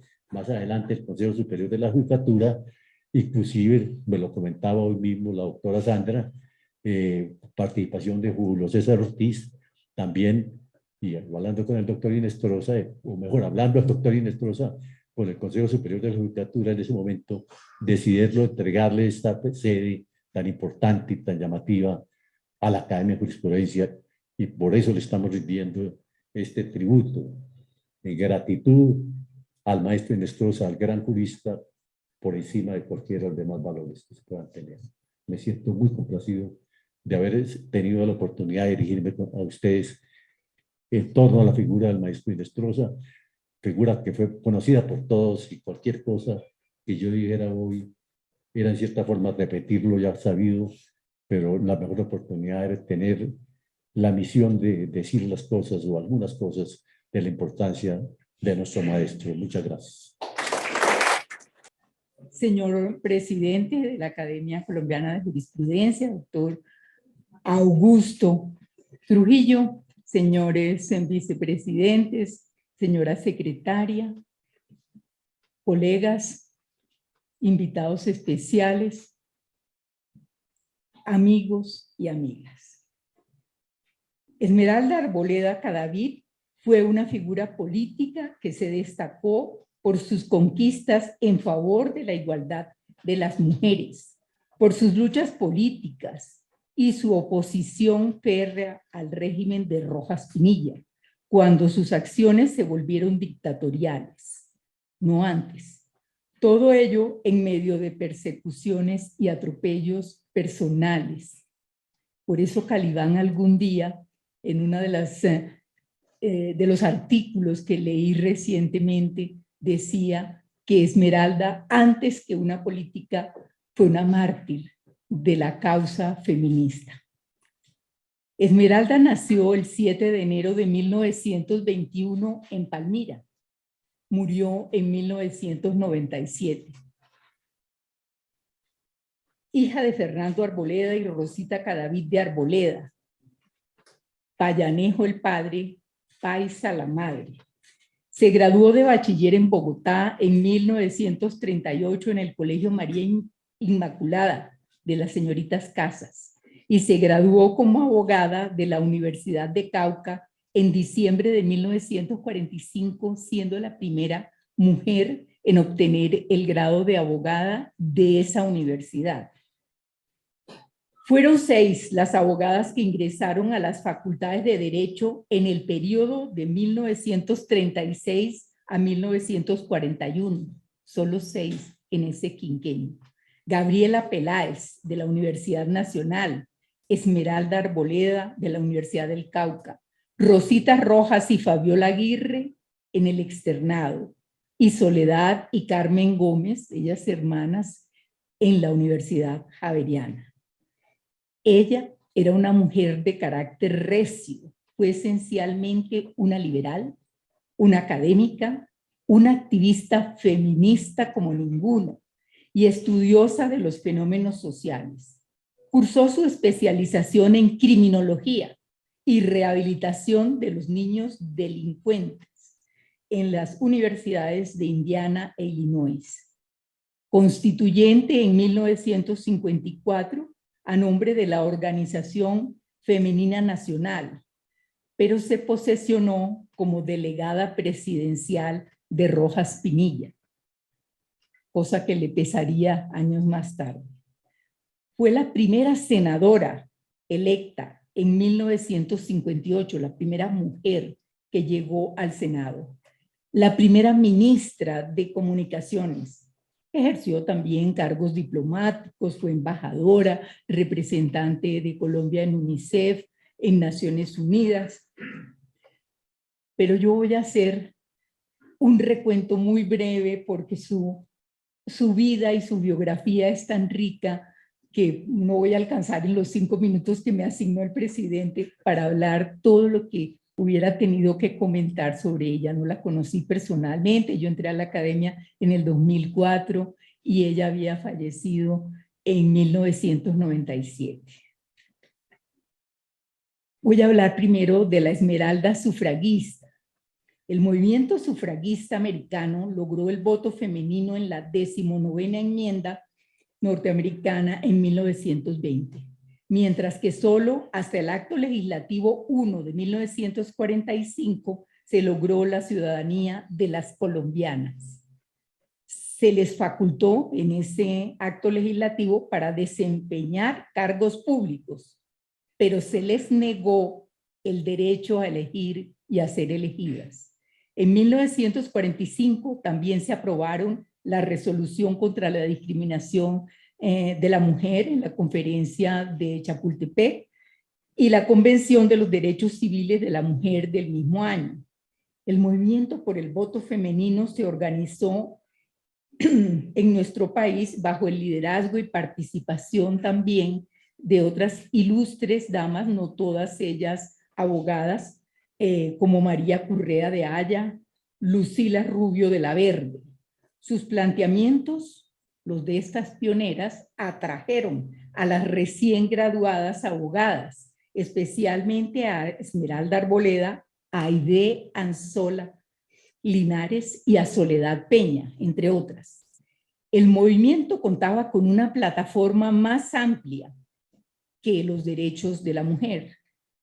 Defendía también el derecho a la educación, al trabajo remunerado, con equidad e igualdad de derechos. Y dada la situación de violencia que se vivía en esos momentos después del 9 de abril de 1948, el tema de la paz vino a insertarse entre las metas del movimiento. De allí que en 1949 se llevara otro proyecto al Congreso para incluir el voto femenino, esta vez sin restricción, y la plenitud de los derechos políticos, pero la posición política liberal de Esmeralda en esa época, que era la época del lema sangre y fuego, la llevó a ceder los poderes otorgados, los poderes que tenía como abogada litigante en su oficina con Francisco Mujica y otros ilustres colegas, la llevó a ceder los poderes otorgados por sus clientes a colegas conservadores. Y según narra ella misma en alguna de estas obras biográficas, creo que es en la de Patricia Pinzón de Levin, nos narra que tuvo que hacer esto para no perjudicar a los defendidos porque los jueces eran todos conservadores. Con las promesas pacificadoras de Rojas Pinilla se retomó el proceso constituyente y facilitó la inclusión de la mujer en política. Inmediatamente se dedicó de lleno al movimiento de mujeres por el voto, con su campaña, con su compañera de tertulias de Popayán, Josefina Valencia, para iniciar un programa que se denominó La Mujer, Fuerza y Dinámica, con un memorando firmado por 3.000 mujeres encabezadas por Esmeralda, que proponía el voto pleno. Una intervención suya de enero de 1954, en la que además de arguir la capacidad, preparación y predisposición femenina a la paz, se alegaron razones de justicia, como equiparar los deberes y cargas que soporta la mujer, como por ejemplo el pago de los impuestos, cosa que me llamó infinitamente la atención. Somos competentes para pagar impuestos, pero no somos competentes y capaces para ser elegidas, para elegir. Entonces, su lucha era más por la igualdad, que en ese momento mostraba un desequilibrio vergonzoso y vergonzante.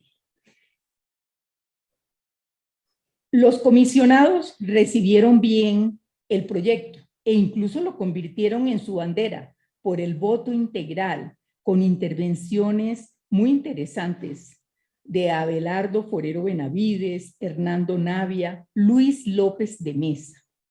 Las defensoras y voceras de la campaña del voto eran Berta Hernández de Ospina. Bueno, esta es una opinión mía, una lectura que hago de las 5 biografías que surgieron. Berta Hernández de Ospina había tenido una actitud absolutamente digna en las épocas en que su marido era el presidente, y ella lo apoyó y no le permitió renunciar o declinar en los momentos más difíciles. Ella además era sufragista por convicción y también era de cierto carácter recio. María Aurora Escobar, Esmeralda Arboleda y Josefina Valencia eran las principales. Magdalena Fetti y Gabriela Peláez, también de esta institución, y ellas y otras que adhirieron a la propuesta del voto pleno. Muchas organizaciones femeninas de todas las tendencias, incluso hay una carta de María Cano muy interesante desde el socialismo, también apoyando los derechos de las mujeres. Eran de todas las tendencias, porque eran 3.000 mujeres. Y el rechazo, eso sí, de algunas mujeres retardatarias, que preferían la comodidad de sus hogares y el sostén y la representación, como decían en ese entonces, de sus esposos. Lo curioso fue la división entre el voto progresivo, que pedía comenzar dándonos derecho al voto y a ser elegidas en los consejos municipales, pero poco a poco ir a otros organismos representativos de mayor envergadura. Esa postura la lideraba Augusto Ramírez Moreno, mientras que Luis López de Mesa apoyaba el voto pleno o integral de las sufragistas. Después de muchos debates, la balanza parecía inclinarse hacia el voto progresivo. Pero su brillante discurso de la noche del 24 de agosto de 1954 logró que la votación esperada fuera de 60 votos afirmativos sin ninguno negativo. De ese discurso tomo solo un párrafo. Es un discurso bellísimo. Se los recomiendo a todos y a todas. Dice: nosotras estamos seguras de que nuestros honorables diputados estaréis a la altura, de que vosotros, honorables diputados, estaréis a la altura de vuestra gran misión histórica y consagraréis para la mujer de vuestra patria el derecho de plena ciudadanía. Todos sabéis que en el martirio de Colombia, la mujer sufrió la tragedia de la destrucción de su hogar, la pérdida de sus seres queridos, el abandono, la persecución que mostró al país entero su decisión, su entereza, su fidelidad y su heroico valor. Con el desgarramiento de su propia vida, aprendió a amar la paz como el mejor de los dones y clama por ella desde todos los ámbitos de la patria, porque supo que solo la paz hace germinar los sueños y las espigas, que solo a su amparo son libres los hombres y las ideas, y que solo ella pone fin al odio y a la venganza. Comprendió la mujer que el trabajo, la alegría, el amor a la vida misma solo pueden alcanzar su plenitud a la sombra de la paz. Las mujeres tenemos fe en que esta reforma sea verdaderamente nacional y sea tratada sin carácter de partido. Colombia necesita del concurso y la participación política integral de nosotras las mujeres. Los aplausos fueron cerrados, contundentes. Más de 300 mujeres asistieron a las reuniones, se entonó el himno nacional, las mujeres desfilaron con banderas y la sesión quedó para la posteridad. Junto con las mujeres, Hernán Jaramillo Campo y Gilberto Alzate Avendaño reconocieron que este había sido el más importante aporte de la Constituyente de 1954. Ahora hablo de Esmeralda, la académica. El jueves 2 de junio de 1955, Esmeralda de Arboleda Esmeralda Arboleda Cadavid, en ese momento de Uribe, su primer esposo. Después se casó con Francisco Cuevas, diplomático mexicano, y estuvo 18 años al servicio diplomático de México acompañando a su esposo, y cuenta las anécdotas de sus biógrafas que participaba y tuvo muy buena aceptación de las fiestas y ceremonias en el Palacio de Buckingham. Entró como miembro de número de esta Academia de Jurisprudencia pronunciando el discurso Apoliticismo en el Servicio Civil, trabajo en el que recomendó la organización de un sistema administrativo para la selección de funcionarios públicos, para regular los ingresos, ascensos, remuneraciones, estabilidad, sanciones y prestaciones que tuvieran por base la capacidad y la preparación y eliminaran totalmente las restricciones de carácter partidista. Su postura por la igualdad de oportunidades entonces era clara, como se advierte en la conclusión de esta ponencia que se conserva en nuestros anales, en la que afirma que solo así tendrán todos los colombianos la igualdad de oportunidades, en la que consiste esencialmente el orden democrático. Los registros fotográficos de ese día la muestran en esta academia junto a Cástor Jaramillo Arrubla y Abel Naranjo Villegas. Sus trabajos en la academia continuaron, como da cuenta una ponencia de 30 de mayo de 1961, presentada en el recinto de esta institución sobre la capacidad civil de las colombianas, que versa sobre la igualdad en los actos civiles. En ese escrito, la académica identificó todos los artículos del Código Civil que afianzaban las desigualdades para la vida civil de la mujer en Colombia o que contenían limitaciones para su desarrollo, teniendo fundamento en el proyecto de su propia autoría que había presentado al Senado en septiembre de 1959, por el cual se derogaban más de 70 artículos, se modificaban otros y se creaban nuevas reglas para eliminar las diferencias en razón del sexo que existían en Colombia y que aún persisten soterradamente.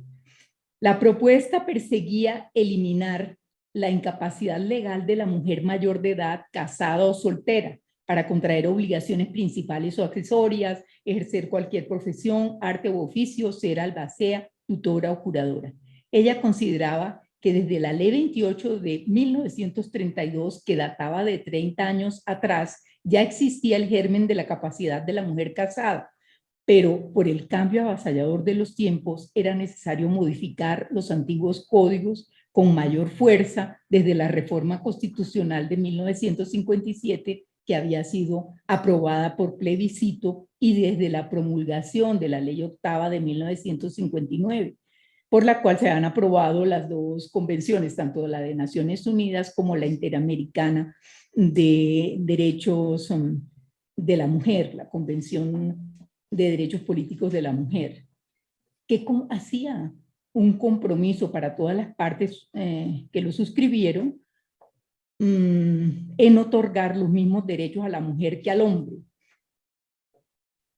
Muy bien, en medio de una controversia pública que generó este proyecto que ella presentó, se convocó a las academias y a las universidades y se presentó la ponencia sobre la reforma en la academia, acompañada de informes favorables de las también académicas Mary Galvis de Melendro, Soledad y Carmen Gómez Garzón y Gabriela Peláez Echeverri, con la oposición del muy ilustre profesor Leopoldo Uprimi.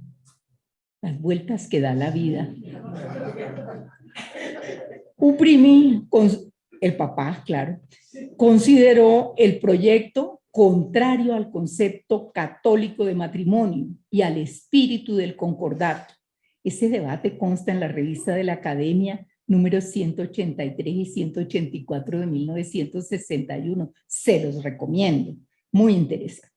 Sus trabajos académicos de la época se centraron en la figura de la potestad marital que existía para entonces, la patria potestad que se eliminaba si la mujer contraía matrimonio, pero no pasaba lo mismo si el señor hacía lo propio. Exactamente. Abogaba por estipular un carácter patrimonial a la administración del hogar y, oigan bien, y al cuidado de la familia a cargo de las mujeres, que tuviera un valor patrimonial. Parece escrito hoy, parece escrito ayer. El tema de la paz con que cerró su intervención para obtener el voto favorable del plebiscito parece escrito ayer también. Ahora, su ruptura con Rojas a finales de julio del año 57, parece, había ocurrido tras la lamentable ocupación de las oficinas del periódico El Tiempo, como una represalia porque su director, Roberto García Peña, se había negado a rectificar una información periodística sobre asesinatos políticos. Pero como para la misma semana Esmeralda viajó haciendo parte de la comitiva del presidente Rojas a Ecuador como diputada de la Asamblea Nacional ANAC, y allí intervino en favor de la consagración de los derechos femeninos. Me estoy devolviendo a la época del voto en la constituyente, del voto femenino, del voto pleno. Aparecía con el respaldo de Rojas y su cercanía al caudillo fue interpretada por sus malquerientes como un respaldo a la censura de prensa. A su regreso el 3 de agosto, enterada de la situación, su respuesta fue clara y valiente y fue publicada por el mismo periódico El Tiempo antes de la clausura efectiva que fue al día siguiente, 4 de agosto. Lo que vino a esclarecer cualquier duda sobre su postura.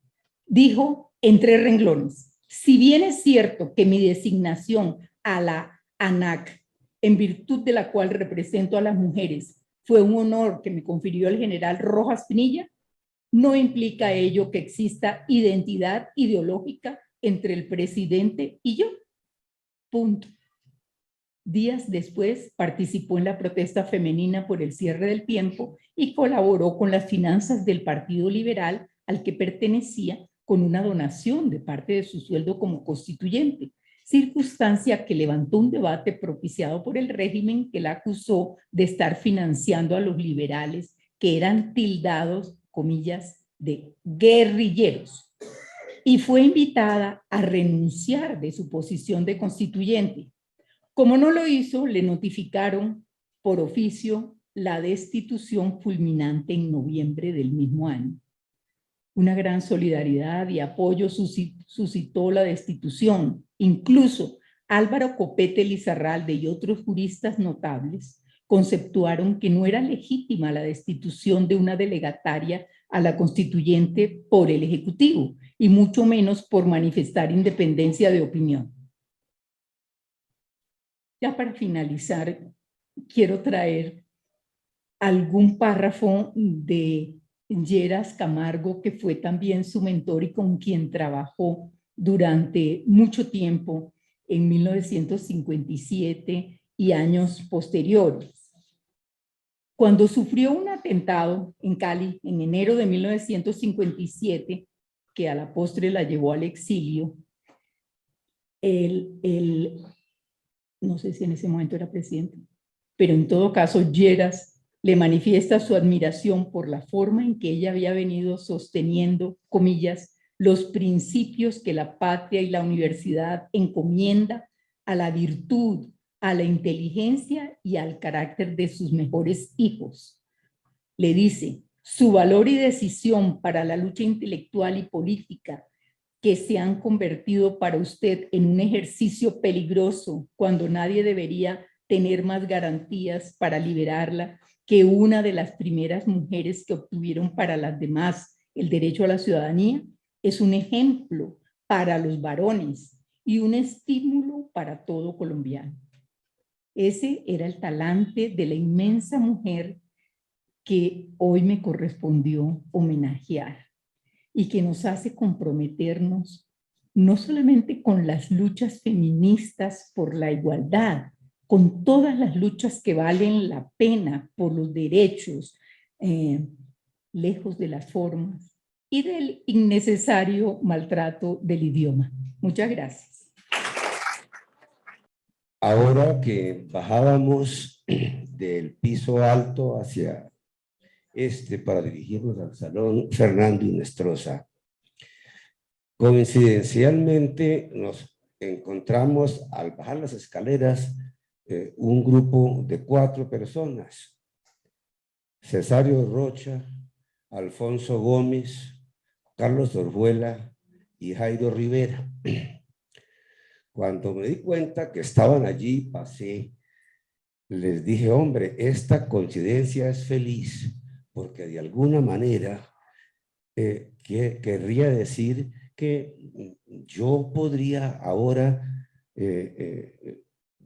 eliminar, suprimir, evitar un poco el protocolo y recordar que estamos inaugurando unas salas y rindiendo homenajes a unos ilustres juristas de Colombia que permiten que los abogados y sobre todo los académicos saquemos el pecho al mencionar sus nombres, pero de alguna manera ustedes 4 y yo aquí nos ayudan, nos impulsan, nos estimulan a decir que nosotros 5, Cesario Rocha, Alfonso Gómez, Carlos Orjuela y Jairo Rivera, podíamos sacarlos un poco más, porque de esos 4 ilustres, 2 son paisanos de nosotros. Y eso no solamente nos recordó el hecho, al fin y al cabo coincidencial, de que los que estábamos en ese momento y éramos todos tolimenses, sino de que hay una cosa que a los tolimenses nos funciona, y es el hecho de que Alfonso López y Darío Echandía inspiraron una cosa que en la tierra nuestra llamamos la Escuela del Tolima.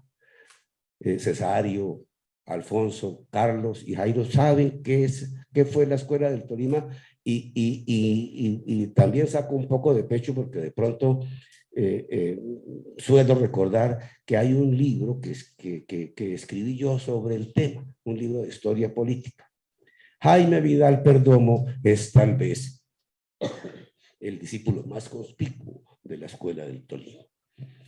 Sí, fueron López, el viejo, y el maestro Echandía los que la inspiraron, un hondano y un chaparraluno, y pertenecieron a esa escuela en los tiempos de López Antonio Rocha, mencionado aquí por Saúl, Carlos Lozano y Lozano, José Joaquín Caicedo Castilla, Gonzalo París Lozano, Carlos Pelás Trujillo.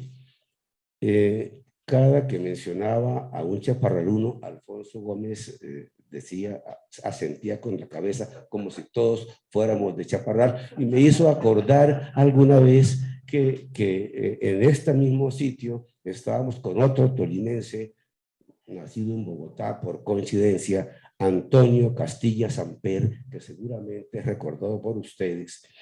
Y cuando nos presentamos aquí varios tolimenses, él dijo: no, yo soy de Chaparral.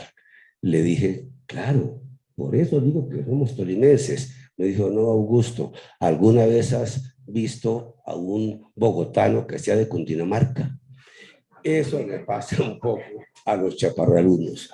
Pero de todas maneras, Jaime Vidal, que también nos acompañaba en este tipo de conversaciones, evidentemente fue el gran discípulo de la Escuela del Tolima, y en particular del maestro Echandía. Jaime fue un discípulo preferido del maestro, quien además presidió su trabajo de grado. Pero también Jaime Vidal fue un maestro de múltiples generaciones de colombianos que honran frecuentemente su memoria. Como Echandía, casi sin quererlo y sobre todo sin buscarlo, se desempeñó con éxito en la academia, en la diplomacia, en la política. Profesor de varias universidades, decano de la Facultad de Derecho de la Universidad de los Andes, embajador en Canadá, senador de la República, fue un constructor de instituciones que conservan su vigencia en el derecho colombiano. Alguna vez recibió una condecoración del Congreso Nacional. La academia y su esposa, su familia, me pidieron llevar la palabra a su nombre. En su nombre, tal vez se debe decir. Anoté que siempre sirvió con denuedo a las mejores causas de su país, de sus ideas, del derecho y de esta corporación que honró con la claridad de sus ideas y con la transparencia ética que aprendió de sus mayores y transmitió a sus descendientes. Como quiero reiterarlo hoy, en ese momento dije, tal vez lo recuerdan Clarita y sus hijas. Como quiero reiterarlo hoy, en ese momento dije que no solo nunca buscó honores, sino que solía rechazarlos a menudo. Recordé que Jaime Vidal Perdomo no quiso ser gobernador del Tolima, no quiso ser consejero de Estado, no quiso ser ministro de Justicia. Fue uno de los grandes hombres de Colombia, y a los grandes hombres no se les evalúa por las dignidades que ocupan, sino por la dignidad con que viven. Al inaugurar hoy la sala Jaime Vidal Perdomo de la Academia Colombiana de Jurisprudencia, que fue su preferido hogar intelectual, quiero agradecer a su familia, a Clarita, a Diana, a Carolina, a Jaime Alejandro, la donación que hicieron de buena parte de la biblioteca de su esposo y padre para nuestra corporación. Ellos saben lo que la academia significó para Jaime, y la academia sabe lo que Jaime significó para ellos, para la comunidad jurídica y para el país. Por eso, sus miembros rinden hoy un homenaje a la memoria del ilustre maestro que también enseñó a sus discípulos y al país con su ejemplo de vida. Gracias. Y de manera comedida la palabra para manifestar a nombre de todos los académicos presentes del regocijo que tenemos por la celebración de los 128 años de nuestra institución. Nuestras directivas tienen conciencia de la altura de nuestra organización y ellos han intervenido esta noche dejándonos un ejemplo de manera admirable. Los actos que se han venido celebrando son maravillosos. La forma como se han hecho las invitaciones, la celebración de los diferentes lugares que hemos denominado a nombre de importantísimas figuras de nuestra organización, la música, la bella voz de esta hermosa mujer y el manejo instrumental de este maestro, creo que le han puesto un tono muy alto a la reunión. Así que, señores miembros de la Junta Directiva, de la Mesa de Honor de la Academia Colombiana de Jurisprudencia, doctor Trujillo, doctor Bravo, doctor Sotomonte, doctora Lucy Cruz de Quiñones y la doctora, tal vez se ausentó,